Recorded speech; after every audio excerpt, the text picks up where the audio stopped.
antes de empezar, y como siempre, les invito a levantar su Biblia, su dispositivo, para que podamos hacer nuestra declaración de fe. Si gustas repetir conmigo: esta es mi Biblia, la palabra de Dios. Yo soy lo que mi Biblia dice que soy. Yo tengo lo que mi Biblia dice que tengo. Y yo puedo hacer todo lo que mi Biblia dice que puedo hacer. Hoy la leeré, la escucharé, la obedeceré, y la semilla incorruptible de la palabra de Dios penetrará en mi corazón y producirá fruto que transformará mi vida, mi espíritu, mi alma, mi cuerpo, mis finanzas, mi familia, mi iglesia, mi ciudad, para siempre. Nunca más seré el mismo. Nunca, nunca, nunca. Gracias a Dios que así es. Pues bueno, mis hermanos, para el día de hoy tenemos para ustedes una enseñanza que se llama La fe de José. La fe de José. Y bueno, en la escritura hay muchos personajes bíblicos que se llaman José. ¿De cuál de todos ellos estamos hablando? Estaremos hablando de aquel soñador que tenía unos sueños que iban a ser proféticos, aquel que era uno de los hermanos menores de Jacob, tú lo recordarás, aquel joven que fue llevado preso o cautivo a Egipto, vendido por sus propios hermanos. Estamos hablando de él, de José, un joven que fue humillado, pero por la mano de Dios fue exaltado hasta un lugar de prominencia en Egipto. ¿Y para qué? Para que los hijos de Dios tuvieran que ver con el pacto que el Señor había establecido con ellos. Entonces, vamos a situarnos en este momento en Egipto. Quizás tú en este momento, si recuerdas Egipto, podrás ubicar un lugar muy majestuoso en cuanto a las cosas que al día de hoy subsisten, sus pirámides o los lugares donde ellos hacían sus cultos. Este lugar, Egipto, que hoy todavía podemos ver, no es ni la sombra del gran imperio que fue hace miles de años. Y cuando José vivió, era un lugar de sumo esplendor. Estamos pensando en ese lugar. Y vamos a basar esta enseñanza en Génesis 50, 24 y 25. En Génesis 50 nos encontramos en los últimos momentos de vida de José. Y vamos a ver cuáles son los pensamientos que ocupaban su mente estando casi para morir. Génesis 50, 24 y 25. Dice: y José dijo a sus hermanos: yo voy a morir, mas Dios ciertamente os visitará y os hará subir de esta tierra a la tierra que juró a Abraham, Isaac y Jacob. E hizo jurar José a los hijos de Israel diciendo: Dios ciertamente os visitará y haréis llevar de aquí mis huesos. Como te puedes dar cuenta entonces, ¿cuál era la preocupación de José estando para morir? En un lugar que era lo más grande que si hoy pudiéramos pensar, un lugar donde él tenía riquezas, donde él tenía reconocimiento, donde él tenía poder, él tenía todas las cosas que un hombre podía haber soñado. Sin embargo, lo que a él le interesaba era estar en el lugar donde el Señor los visitaría. Por eso le dio mandamientos sobre sus huesos a los hijos de Israel. ¿Y por qué él tuvo esta esperanza? Porque finalmente la fe es la esperanza de aquellas cosas que con nuestros ojos no vemos, pero que estamos seguros que habrá de suceder. Y esto era la esperanza que tenía José, que Dios los visitaría y que Dios los regresaría a la tierra que les correspondía. Porque como lo decíamos ahorita, el pueblo de Dios para ese entonces estaba viviendo en Egipto. Egipto es un símbolo de lo que es el mundo actual, un mundo de idolatría, un mundo que tiene muchos dioses, pero que no conoce ni adora al Dios verdadero. Entonces, con esta esperanza que él tenía en su corazón, podríamos preguntar, bueno, ¿y por qué pensaba él de esa manera? ¿Qué es lo que le había dicho a su corazón que Dios iba a visitarlos y que Dios los iba a regresar a la tierra que les había prometido. Bueno, pues esto él lo recibió de su padre Jacob. Jacob también era llamado Israel porque él luchó contra Dios y venció. Entonces vemos qué fue lo que le dijo su padre Jacob o Israel a José. Esto se lo dijo años atrás. Génesis 48:21. Y dijo Israel a José, o sea, el papá de José: he aquí, yo muero, pero Dios estará con vosotros y os hará subir y os hará volver a la tierra de vuestros padres. Entonces, ¿esto a qué nos lleva? Si tú tienes fe en las cosas que Dios ha dicho, tú se las compartes a tus hijos. Entonces, José, la fe que tenía venía de lo que su padre le había dicho. ¿Y qué era? La visitación y el regreso a la tierra. Pero bueno, hubo todavía más historia más atrás. De hecho, cuando José era niño, sucedió algo. En el libro de Génesis encontramos que su padre, Jacob, había tenido un altercado muy grave con su hermano Esaú. Jacob y Esaú. ¿Por qué motivo? Tú recordarás que Jacob le compró la primogenitura a Esaú, un derecho único que son todas las bendiciones que corresponden al primer hijo nacido. Y Jacob se la compró a su hermano Esaú por un plato de lentejas. ¿Tú recuerdas esa historia? Entonces, no solamente eso, sino que ya estando para morir su padre, Isaac, él tenía que darle la bendición a su hijo. ¿Y a quién le correspondía la bendición? A Esaú. Pero entonces Jacob se disfraza y va y toma el lugar del hermano y recibe la bendición. Cuando el hermano se entera de esto, se enoja hasta punto tal de que quería matar a su hermano, a Jacob. Entonces Jacob tiene que huir de la tierra y huye por muchos años, muchos años. Y entonces llegamos a Génesis 33,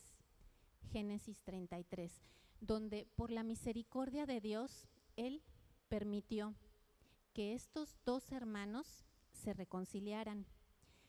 Y abrimos un paréntesis. Génesis 33 es un libro, es un capítulo hermoso que le puede servir a cualquier persona que esté atravesando por un problema entre hermanos. Ahí vas a encontrar seguramente una oración que eleves al Padre para la restauración entre hermanos, porque no le gusta al Señor que la familia esté disgustada.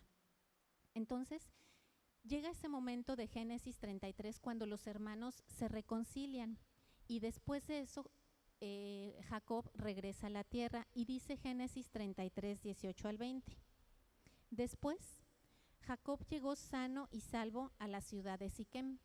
Sano y salvo, ¿por qué? Porque su hermano lo quería matar. Y llegó sano y salvo a la ciudad de Siquem, que está en la tierra de Canaán, cuando venía de Padán Aram. Y acampó delante de la ciudad. Verso 19. Y compró una parte del campo donde plantó su tierra de mano de los hijos de Amor, padre de Siquem, por 100 monedas. Y erigió allí un altar y lo llamó El Elohe Israel. ¿Por qué es esto importante? ¿Por qué partimos del momento en que estaba por morir José y nos vamos a lo que le dijo su papá y de ahí nos vamos todavía más atrás? Porque dice aquí la escritura que Jacob compró una heredad que se llama Siquem. Imaginemos por un momento que este lugar es la tierra de Israel. Por un momento pensemos que allá está el norte y allá está el sur. Entonces, si me acompañan con la cámara, imaginemos por un momento que esta bocina que está aquí es la tierra de Galilea y aquí enfrente está la tierra de Canaán y donde se encuentra el escalón, ahí tenemos el mar de Galilea. El mar de Galilea fue el lugar donde Jesús le dijo a la tormenta, calla y enmudece. Capernaum era una ciudad marítima. Y aquí donde está esta bocina que decimos que es o representa Galilea, era la ciudad que fue profetizada por Isaías en el capítulo 9, que sería la ciudad que vería la luz del Mesías. Y de hecho, así fue. Jesús realizó la mayor parte de su ministerio aquí, en Galilea. Imaginemos por otro momento que este monitor es la ciudad de Samaria, la ciudad de Samaria. Y seguimos caminando, nos vamos hacia el sur y aquí encontramos lo que es la ciudad de Judea y pensemos que esta bocina es Jerusalén. Entonces, venimos de Galilea y venimos a Judea. Imaginemos por un momento también que este primer escalón, desde donde venía el mar de Galilea, y viene corriendo todo, imagínate todo este escalón, que en este momento se convierte en el río Jordán. El río Jordán viene bajando desde el mar de Galilea y baja hasta llegar al Mar Muerto. Aquí estaría el Mar Muerto, que está casi enfrente de Jerusalén y del área de Judea. ¿Por qué es importante esto? Acabamos de leer que Jacob compró una heredad que se encontraba en Siquem. Pregunta, de todo este lugar, ¿dónde estaba Siquem? Siquem era una provincia de Samaria. Nos regresamos a Samaria.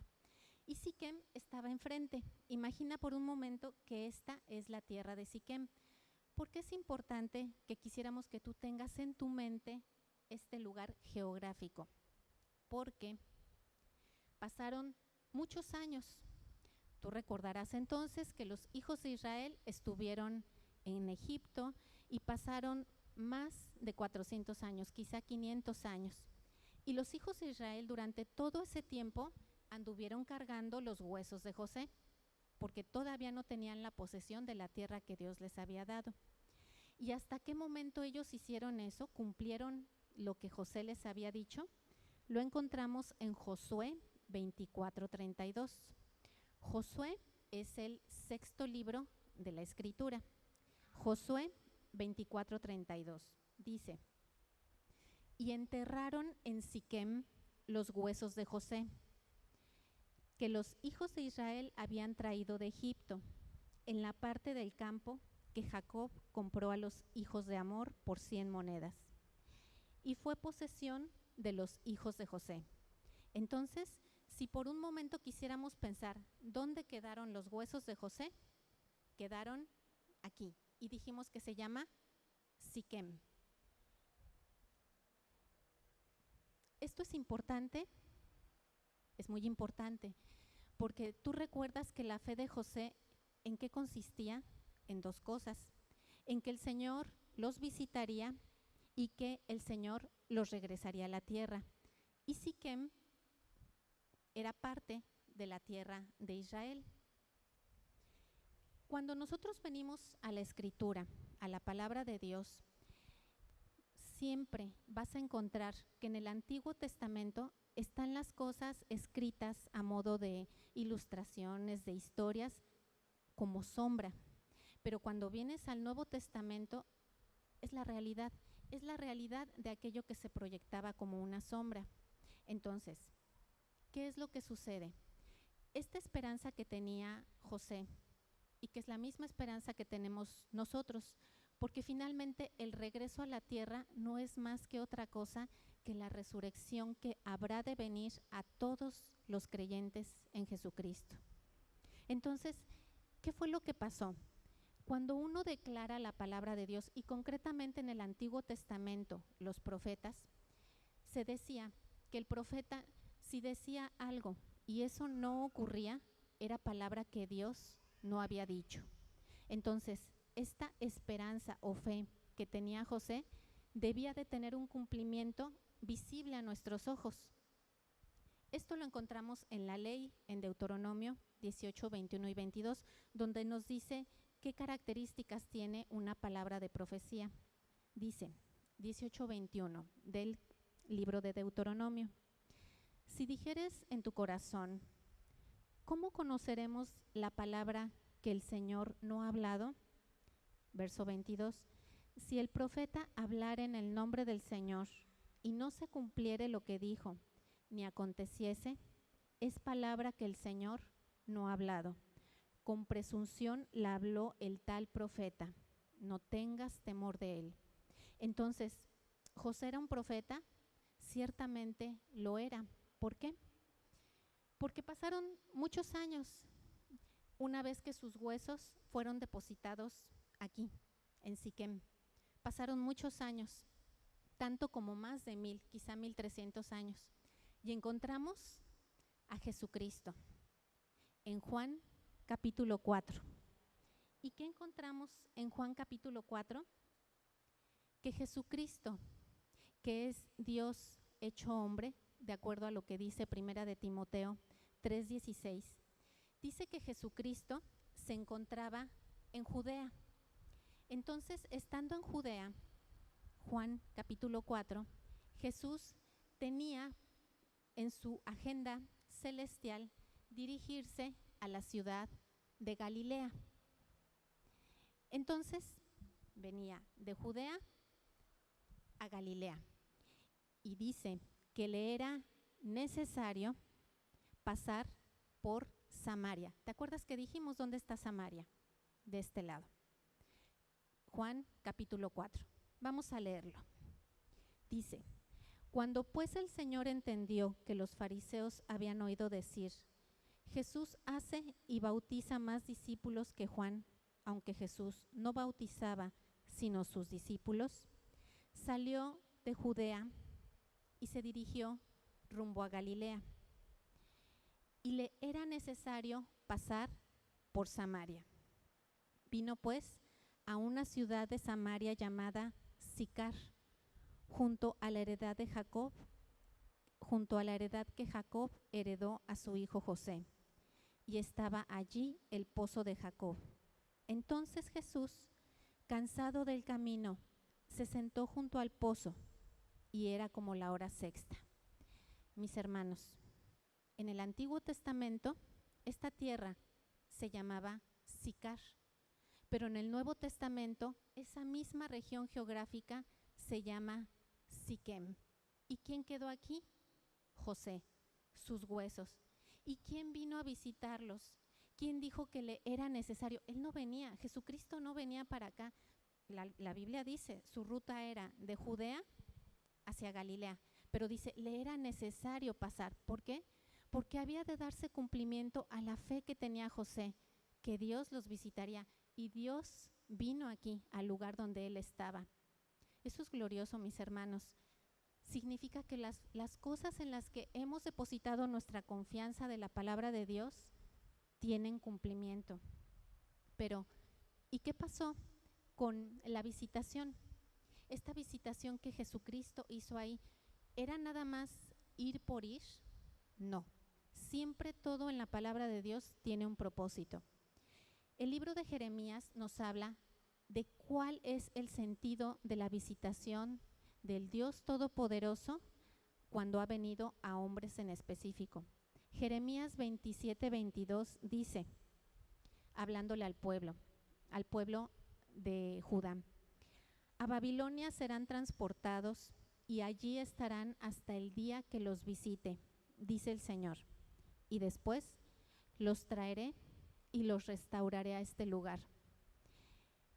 Y mis hermanos, hablamos de Juan capítulo 4, y cuando hablamos de Juan capítulo 4, pregunta, ¿de qué tema bíblico estamos hablando? De la adoración.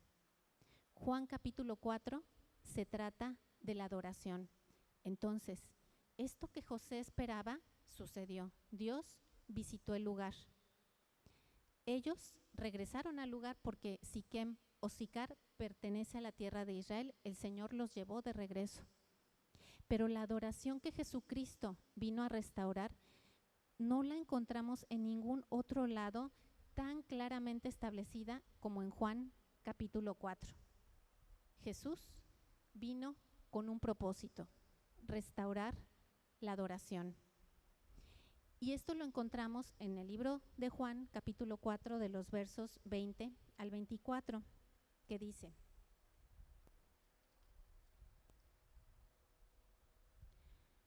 hablando la mujer samaritana, nuestros padres adoraron en este monte y vosotros decís que es en Jerusalén el lugar donde se debe de adorar.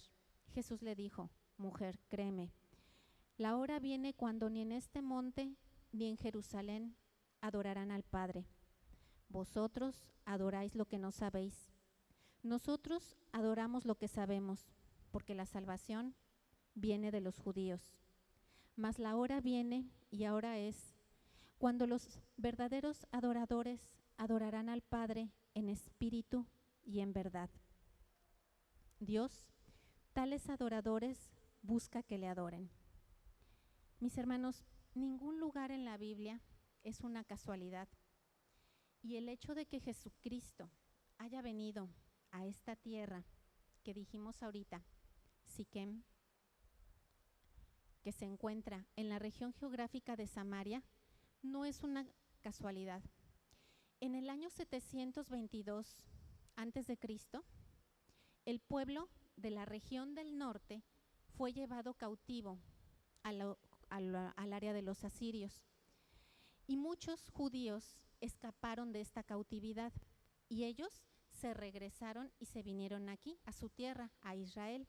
Pero ya no era su tierra, ya era la tierra de Samaria, porque Samaria vino a ser una colonia de la capital de Asiria.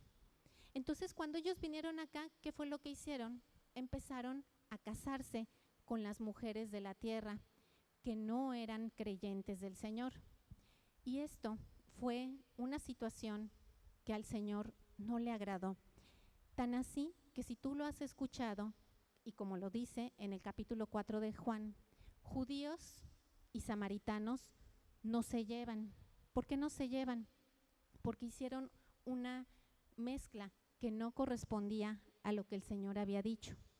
Entonces, cuando el pueblo se unió con personas extrañas, personas que no conocían a Dios, esto más allá de limitar en cuanto con quién te puedes casar y con quién no, una persona que no conoce al Señor siempre va a buscar los métodos que este mundo ofrece para resolver las cosas. Y entonces la adoración verdadera se empieza a diluir, y por eso es que el Señor vino a Samaria a restaurar la adoración, porque fue justamente en este lugar donde la adoración comenzó a difuminarse, porque primero fueron llevados cautivos los del reino del norte, y posteriormente en el año 586 fueron llevados cautivos a Babilonia los del reino del sur. Entonces, para el Señor, estos son palabras muy serias, el hecho de la adoración. Y Jesucristo nos dijo que es en espíritu y en verdad. Y decíamos entonces que Dios, Jesucristo, visitó esa tierra. Y esto no es una expresión sin fundamento, sino que en Juan capítulo 4, versos 25 y 26, Jesucristo se revela con el nombre de Dios, yo soy. Juan 4, 25 y 26. Le dijo la mujer: sé que ha de venir el Mesías, llamado el Cristo. Cuando Él venga, nos declarará todas las cosas. Jesús le dijo: yo soy el que habla contigo. Y tú recordarás en el libro de Éxodo que cuando el Señor se presentó con Moisés, lo hizo como yo soy. Es uno de los nombres bíblicos del Señor. ¿Se cumplió entonces lo que tenía en fe José? Sí, se cumplió. Se cumplió que regresaron a su tierra y se cumplió que el Señor los visitaría. Pero ahora regresemos a este tiempo. ¿Podrías tú y podría yo tener la fe de José? José, tú lo sabes, no tuvo una vida fácil. Él, por sus hermanos, lo decíamos en un principio, fue vendido a unos mercaderes ismaelitas que se lo llevaron a Egipto. José fue metido injustamente a la cárcel. Él tuvo problemas legales. José, por vivir en un lugar con alto nivel de idolatría, tuvo muchos problemas sociales. Esto nos lleva a pensar que nosotros también tenemos problemas, quizá problemas económicos, quizá problemas de separación, quizás problemas sociales, problemas de salud, toda clase de problemas que no son más que otra cosa que afanes. ¿Qué nos dijo el Señor Jesucristo que debemos de hacer con los afanes? Dijo en Mateo 6:33, mas buscad primeramente el reino de Dios y su justicia, y todas estas cosas serán añadidas. A veces no nos damos cuenta de cuánto estamos invirtiendo nuestro tiempo en las cosas que están viendo nuestros ojos. ¿Cuál es la solución para que nuestra vida sea una vida de alabanza y de adoración permanente al Señor? Aunque no estés en la iglesia, aunque no estés en la intimidad de tu casa o de tu recámara, es una vida viviendo en el Espíritu. Nos lo dijo Jesucristo en Juan capítulo 4, que la verdadera adoración es en espíritu y en verdad. Pero pregunta, ¿qué es entonces andar en el Espíritu? ¿Cómo podemos hacerlo? El Señor dijo en Isaías que sus pensamientos no son nuestros pensamientos. Luego entonces, cuando sus pensamientos, que son todos los que están escritos en este libro, cuando sus pensamientos son mis pensamientos, eso es andar en el Espíritu. ¿Por qué? Porque nos dice 2 de Corintios 4:18, no mirando nosotros las cosas que se ven, sino las que no se ven, porque las cosas que se ven son temporales, pero las que no se ven son eternas. Y muchas veces, cuando nosotros nos estamos enfocando en lo que estamos viendo, en esa falta de recursos, en esa falta de salud, en esa falta de pareja, todas las cosas que nos pudieran estar haciendo falta. Sin embargo, cuando nuestros ojos están puestos no en lo que vemos, sino en lo que no vemos, en sus promesas, eso es andar en el Espíritu. ¿Y cómo? ¿Cómo más podemos hacerlo? ¿Cómo podemos renovar el espíritu de nuestra mente, nuestra mentalidad, para dedicar nuestros pensamientos de continuo al Señor y andar en el Espíritu, aunque no estemos en la iglesia, aunque no estemos en los lugares donde se supone que deberíamos de estarlo? La intención para una adoración verdadera, andar en el Espíritu, nos lo dice Efesios 5, versos 17 al 20. Nos dice, por tanto, no seáis insensatos, sino entendidos de cuál sea la voluntad del Señor. No os embriaguéis con vino, en lo cual hay disolución. Antes bien, sed llenos del Espíritu, hablando entre vosotros con salmos, con himnos y cánticos espirituales, cantando y alabando al Señor en nuestros corazones, dando siempre gracias de todo a Dios por medio de su Hijo Jesucristo. Quizás muchas veces no somos conscientes del poder que tienen nuestras palabras, y con nuestras palabras podemos bendecir a los demás o también los podemos maldecir. Y dice, debes de ser agradecido por el nuevo día, agradecido por lo que tengo y por lo que no tengo. Eso nos permite estar en el Espíritu, porque cuando nos enfocamos en las cosas que no tenemos, estamos trabajando en la carne. ¿Qué más es estar en el Espíritu?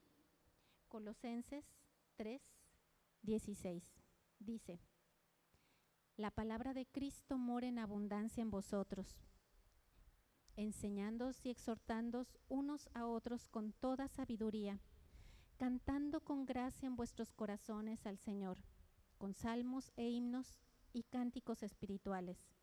Y todo lo que hacéis, sea de palabra o de hecho, sea en el nombre del Señor, dando gracias a Dios Padre por Él. Mis hermanos, nunca terminaremos de decir que si tú lees este libro, si tú lo memorizas, si tú meditas en él, créelo, la palabra de Dios es fiel y a su tiempo te va a revelar cosas muy profundas de tu ser. ¿Cómo andamos en el Espíritu? Cada vez que abres este libro y lo lees y lo memorizas y meditas.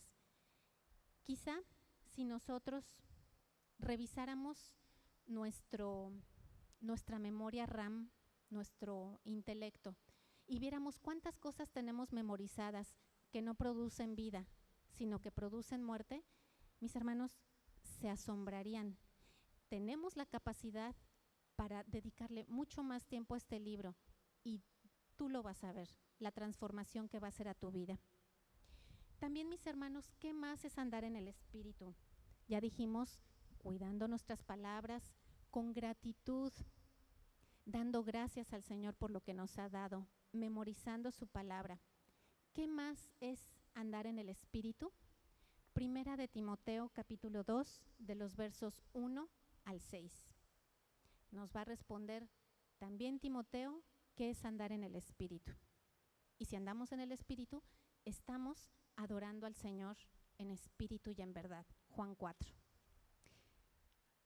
Primera de Timoteo, capítulo 2, dice: exhorto ante todo a que se hagan rogativas, oraciones, peticiones y acciones de gracias por todos los hombres, por los reyes y por todos los que están en eminencia, para que vivamos quieta y reposadamente, en toda piedad y honestidad, porque esto es bueno y agradable delante de Dios, nuestro Salvador, el cual quiere que todos los hombres sean salvos y que vengan al conocimiento de nuestro Señor. Porque hay un solo Dios y un solo mediador entre los hombres, Jesucristo hombre, el cual se dio a sí mismo en rescate por todos, de lo cual se dio testimonio a su justo tiempo. ¿De qué nos está hablando Timoteo? Que por cierto, era un joven que estaba iniciando el ministerio del apostolado y que tenía muchos problemas con una iglesia que era complicada. ¿Qué es lo que él nos está diciendo a través de la pluma del apóstol Pablo? Nos está diciendo, ¿tienes problemas con tus autoridades? Ora por ellos. Ora por tus pastores. Ora por todas las personas que están en eminencia. Es nuestra función orar por nuestras autoridades. Las autoridades que tenemos en el Estado, en el país. Dice la Escritura, lo acabamos de leer, esto es bueno y agradable delante del Señor. Al Señor le gusta que oremos por aquellas cosas que nosotros no podemos cambiar. Más allá de criticarlas o de juzgarlas, el Señor nos dice, entrégala, ora. Porque nos dice aquí algo muy importante, mis hermanos, si ustedes lo vieron, que dice, para que de esta manera vivamos quieta y reposadamente. Tienes que tomar una decisión muy importante. Tú conoces tu vida y todos los días tomamos decisiones, pero las decisiones que vamos a tomar con mayor sabiduría son cuando nuestro corazón está en paz, cuando está quieto y reposado. ¿Y cuando está quieto y reposado nuestro corazón? Cuando ha creído en las cosas que dice este libro. Porque el mundo siempre nos va a enseñar cosas, pero son un engaño. Porque cuando vas al fondo de esas cosas resulta ser que ahí no había nada. Entonces necesitamos la paz que Jesucristo, por cierto, en Juan 14 nos dejó por herencia. Él dijo, mi paz les dejo, mi paz les doy. No como el mundo la da, quizá con vino, quizá con pastillas, quizá con relaciones, quizá con personas, porque tu confianza la tienes en la persona que está a tu lado. El Señor dice, esa no es la paz que yo te quiero dar. La paz que yo te quiero dar es aquella que sobrepasa todo entendimiento y viene de creer en la palabra. Todo eso, mis hermanos, es andar en el Espíritu. Y esto es tan importante porque finalmente preserva nuestra fe, porque la fe significa que va a llegar un momento en que vamos a ser probados, mis hermanos, todos y cada uno de nosotros, en el área que a cada uno de nosotros nos resulte quizá que no lo quisiéramos, quizás sea la salud, quizás sea la economía, quizás sea un problema de tipo legal, un problema con los hijos, no lo sabemos, pero vamos a ser probados, mis hermanos. Y sin embargo, la palabra de Dios en Primera de Pedro, capítulo 1, verso 7, nos dice que aún con ello vamos a salir adelante. ¿Por qué? Porque nos dice que cuando la fe es probada, dice Primera de Pedro 1:7, que es más preciosa que el oro, el cual perece, porque es probado con fuego, pero nuestra fe es hallada en alabanza y gloria cuando Jesucristo es manifestado. Entonces, para nosotros cuando vemos el oro, pues decimos, pues sí, ciertamente es un material muy valioso, no lo podemos discutir. ¿Cuánto costaría si esto fuera verdaderamente oro? Es un material inerte, es un material que no se corrompe, que no se oxida. Si tuviéramos este lingote de oro aquí, ahorita, les podemos asegurar que fue quizás utilizado en una corona hace 500 años o hace 1000 años. ¿Por qué? Porque el oro se recicla y se recicla y se recicla.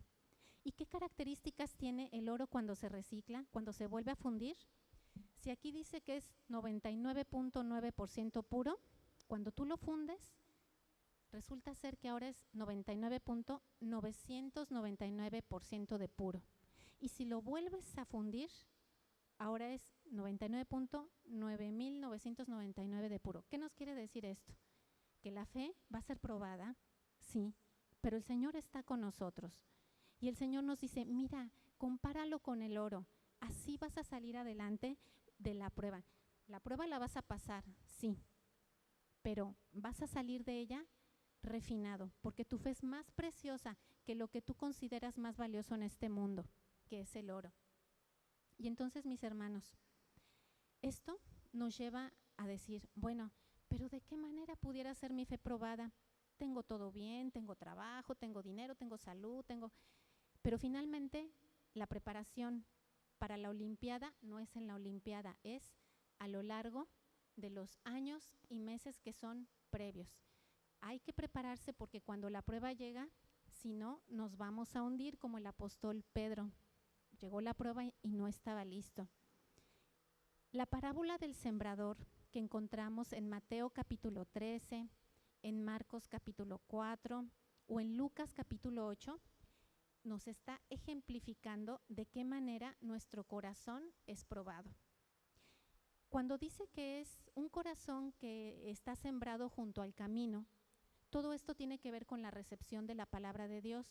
Mis hermanos, hay veces que la palabra la recibimos quizá ya porque, pues ya por costumbre, llega así como cuando te dicen algo y a los 3 minutos ya se te olvidó. Ese es el corazón junto al camino.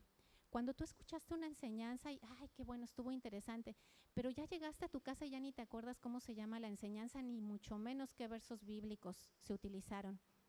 O quizá pasa 2 días en tu trabajo y ya ni siquiera te acuerdas. Mis hermanos, un corazón que está junto al camino está siendo probado, porque dice la Escritura en estos 3 capítulos que dijimos, Mateo 13, Marcos capítulo 4, Lucas capítulo 8, dice que cuando la palabra es sembrada en un corazón así, viene el enemigo y se lleva la palabra. Por eso es que uno ya no se acuerda después de los días.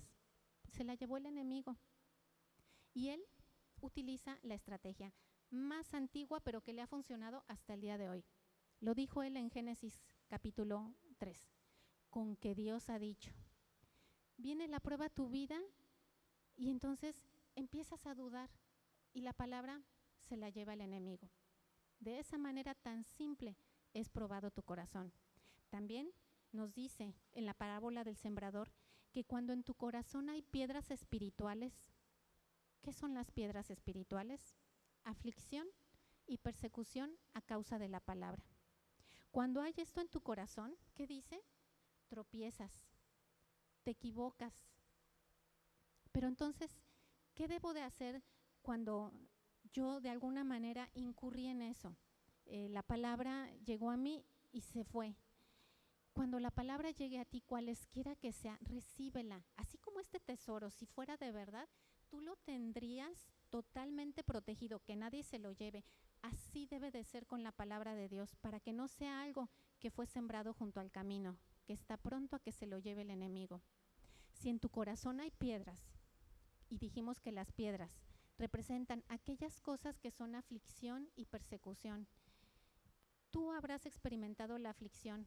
Ese momento en que sientes como que algo te está comprimiendo, esa desesperación, esa falta de motivación o como se le llama actualmente, depresión.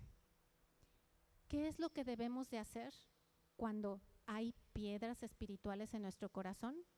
Nos lo dice el apóstol Pedro en 1 de Pedro 5:7. Nos dice, echando toda vuestra ansiedad en el Señor, porque Él tiene cuidado de vosotros. Esa palabra que usa el apóstol Pedro, imagínate que tú estás planchando tu ropa, tienes tu plancha y estás planchando y la tienes a la máxima temperatura y por equivocación tú tocas el metal, ¿qué pasaría? Te quemas y entonces avientas la plancha hasta allá. Esa es la idea que la palabra original del apóstol Pedro, de echando toda vuestra ansiedad en el Señor. Cualesquier aflicción que haya en tu corazón son piedras, sácalas, porque si no, va a llegar la palabra y no va a permanecer. Las piedras la están estorbando. Y tú puedes analizar tu vida. ¿Qué piedras espirituales hay en mi corazón? La medicina es exponerlas delante del Señor en oración. En ese momento vas a sentir paz, mis hermanos, porque tenemos la herencia de Jesucristo, de Juan capítulo 14. Pero ¿qué sucede también cuando en un corazón hay espinas? ¿Qué son las espinas?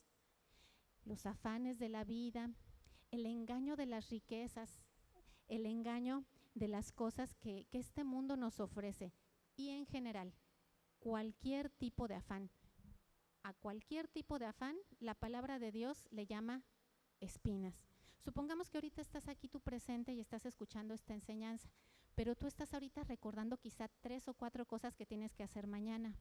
Esas son espinas, porque dice la palabra de Dios que esto produce que la palabra se ahogue. Y cuando la palabra se ahoga, ¿qué es lo que hace? No da fruto. La palabra siempre va a dar fruto, porque es vida, hay vida dentro de ella. Pero cuando hay afanes en el corazón, dice, la palabra queda infructuosa y no da fruto. Entonces, ¿qué debemos de hacer cuando estamos detectando que en nuestro corazón hay espinas? Ya dijimos, si está junto al camino, ¿qué hay que hacer? Abrazar la palabra, no la sueltes, no la dejes ir. Cuando hay piedras, echa tu aflicción al Señor, preséntala en oración. Pero cuando hay espinas, lo único que nos ayuda es recordar sus promesas. Por ejemplo, Isaías capítulo 43, verso 2, dice, cuando pases por las aguas, yo estaré contigo, y por ríos no te anegarán. Cuando pases por el fuego, no te quemarás, ni la llama del fuego arderá en ti. Quizá, cuando hablamos en este caso de aguas o ríos, en lo general la Escritura, cuando cita esos dos temas, está hablando de bendiciones. Y ahorita tú, si tienes salud, tienes el tesoro más grande del mundo, la salud. Cuando la salud se pierde es entonces cuando la valoras cuán grande era. Entonces, cuando una bendición se convierte en lo contrario, es entonces cuando recurrimos al Señor. Y Él nos promete en Isaías 43, si tú estás pasando por una situación difícil, por el fuego, ¿qué es el fuego? Aquellas situaciones donde tú no ves salida, te estás ahogando internamente. ¿Qué nos dice el Señor en Isaías 43, verso 5? No temas, porque yo estoy contigo. Mis hermanos, si tú crees esto en tu corazón, no importa la situación por la que estés pasando, la palabra es fiel y eficaz y la paz va a llegar a tu corazón aunque no se hayan resuelto las circunstancias. ¿Por qué? Porque lo has creído. Porque nosotros somos como barcos en alta mar. Imagínate, tú eres un barco, yo soy un barco. Pero la fe es esa ancla que nos ayuda a estar detenidos porque estamos ceñidos al lecho del mar. Y no importa que vengan tormentas, nuestra ancla, que es la fe, nos está diciendo, no te vas a ir a ningún lado, no vas a navegar por doquiera de todo viento de doctrina, por las ideas de los hombres, no vas a navegar. ¿Por qué? Porque has creído. Y cuando pones en práctica esto, mis hermanos, es poderoso. Otra promesa del Señor cuando hay espinas en el corazón, lo encontramos en Isaías capítulo 54. ¿Cuán frecuente es que las palabras o las personas por alguna razón nos intimiden, nos juzguen. Nos dice Isaías 54, verso 17. Ninguna arma forjada contra ti prosperará, y condenarás toda lengua que se levante en juicio contra ti. Tú, así como quizás si tomas medicina, tomas tu medicina y solamente tomando la medicina va a producir un efecto en ti. ¿Qué es tomar la palabra? Memorizarla, recordarla. Y mis hermanos, eso te lleva a estar en el espíritu. Pero bueno, esto es un gimnasio espiritual como lo maneja el libro de Hebreos. ¿Y qué pasa cuando fallamos? Porque todos fallamos. En el Antiguo Testamento, cuando alguien fallaba, venía al tabernáculo o al templo cuando ya estaba erigido y venía con un animal a presentarlo en ofrenda. Y esa ofrenda era sacrificada y esa sangre la veía el Señor y esa sangre hacía expiación. Te habías equivocado, habías cometido una falta, tenías alguna culpa, el Señor veía la sangre y detenía el juicio. Pero ahora nosotros ya no estamos bajo la ley, sino que estamos bajo la gracia. Ya no estamos de este lado porque gracias a Jesucristo, dice Romanos 6:14, que ya no estamos bajo la ley, sino bajo la gracia. ¿Y qué fue lo que hizo Jesucristo para hacer ese cambio tan glorioso? Dice Hebreos 9, 11 y 12. Mas estando ya presente Cristo, pontífice de los bienes que habían de venir, por el más amplio y más perfecto tabernáculo, no hecho de manos, a saber, no de esta creación, y no por la sangre de machos cabríos ni de becerros, mas por su propia sangre, entró una sola vez en el santuario, habiendo obtenido eterna redención. Jesucristo es nuestro sumo pontífice, y si nosotros estamos en Cristo, Cristo y tú, Cristo y yo, somos uno. Y esto hace que el Señor nos vea que estamos redimidos y tenemos la esperanza de la vida eterna, la esperanza que tenía José. Entonces, si ya no estamos bajo la ley, ¿qué tenemos que hacer bajo la gracia cuando nos equivocamos? Dice Primera de Juan 1:9. Si confesamos nuestros pecados, Él es fiel y justo para que nos perdone nuestros pecados y nos limpie de toda maldad. Una vez más, la oración. La oración que puede ser en tu cuarto, pero también es una oración que tú puedes hacer de continuo en el día. Mis hermanos, la manera como tratamos al prójimo es como tratamos a Dios. Porque dice el Señor, amarás al Señor con todo tu corazón y toda tu mente y toda tu alma, pero a tu prójimo también. Y cuando nosotros somos descorteses o desleales o le hacemos daño a nuestro prójimo que vemos, se lo estamos haciendo al Señor que no vemos. Por eso entonces necesitamos de continuo estarnos presentando delante del trono de la gracia para alcanzar misericordia para el oportuno socorro. Como dice Hebreos 4:16. Así que, mis hermanos, cuando el pueblo de Israel estaba en el desierto, en el monte Sinaí, Moisés había subido para recibir toda la ley del Señor. Y en el libro de Levítico, en la ley, encontramos el libro por excelencia de adoración. Lo que Jesús resumió en Juan capítulo 4 está en Levítico en todos sus 26 capítulos. Pero en Levítico encontramos cosas como ofrenda, sacrificio, holocausto, expiación, sangre, grosura, una serie de prohibiciones, muchas cosas que no, si no somos de la cultura hebrea, pues no entendemos.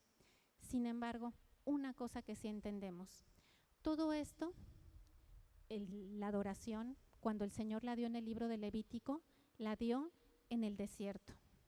¿Y por qué en el desierto? El Señor buscaba que no dependiéramos de nuestras circunstancias, sino que dependiéramos de Él. Dijo Arthur Pink, en lugar de un río, Dios a menudo nos da un arroyo que puede estar corriendo hoy y secarse mañana. ¿Por qué?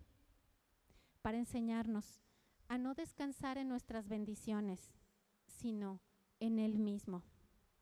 Mis hermanos, ¿acaso Jesucristo para ti es tan precioso? ¿Jesucristo es para ti tu alimento cuando estás hambriento? ¿Jesucristo es para ti tu agua cuando estás sediento? Cuando nada de este mundo sacia esa necesidad interna que tú tienes. ¿Acaso Jesucristo es tu medicina cuando tú estás enfermo? ¿O es Él tu vestido cuando estás desnudo? Todo lo que el alma puede necesitar se encuentra en Jesucristo.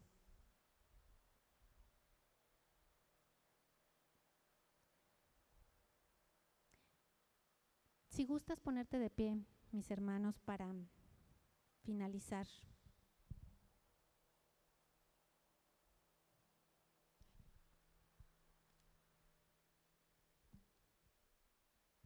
¿Por qué Jesucristo debiera de ser tan importante para nosotros?